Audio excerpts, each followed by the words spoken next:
All right, so I'm going to show you two ways how to work through this problem. The first is by factoring, and the second is using your calculator. So if you're going through and factoring this, this is where we did that A, B, and C thing. So A in this case is +1, B is -20, and my C value is 100. Okay, so that was whenever we started with A times C. That's equal to 1 times 100, which is just 100. And I needed to find all the things that broke up and multiplied to give me 100. So I could have done 1 times 100. I could have done -1 times -100.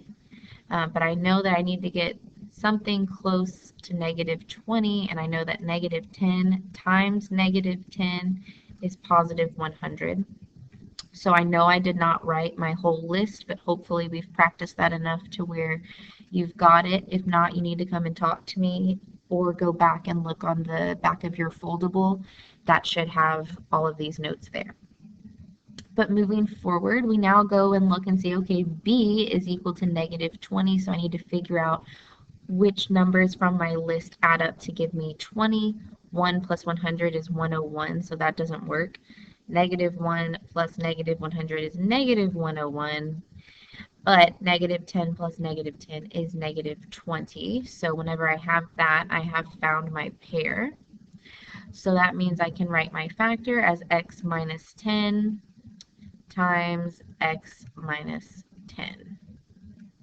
So here is now where it's different. This was the whole point of us learning factoring, and that's to find our roots, our x-intercepts, solutions, and zeros. So to find the zeros, it is simply just the opposite of what's inside. So x minus 10 is the same as x equal to +10. Okay, same thing over here. These roots are the same, so that's probably one of those questions where we just have one root, and so that's a vertex. But let's graph it and find out. And actually, just to make one more clarifying point, the reason this works is because whenever we have our parentheses here, we're wanting to find where that's equal to 0. So that's the same as me setting up an equation, x minus 10 is equal to 0. And if you remember those rules where we drop the wall, add the 10 to both sides, that's how we got the +10, because 0 plus 10 is just 10. Okay, so that's the background on why that works.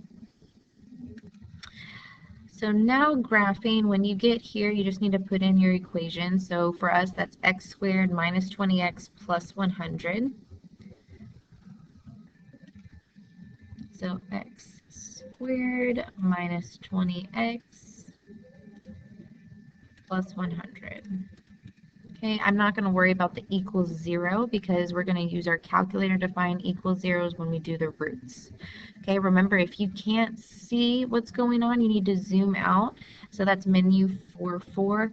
And instead of clicking the middle here, this center is asking me where the middle of my graph is. And I'm just going to say, well, it's somewhere over here. I can't see it yet. And there we go. So what I was saying, from factoring, we only had one root from our numbers, and looking at our picture, we also have one root because our graph touches the x-axis one time. So to find that root, I need to do menu 6-1. That's that poster to the left by the two computers. So I go all the way to the left, all the way to the right, and sure enough, I see that my root is 10. So all I'm going to do is write 10 here, and I should be good to go. Okay, so up to you on how you solve it. Calculator is fine. I do want to see at least one or two of these worked out by hand where you're doing the factoring method. But other than that, you should be good to go.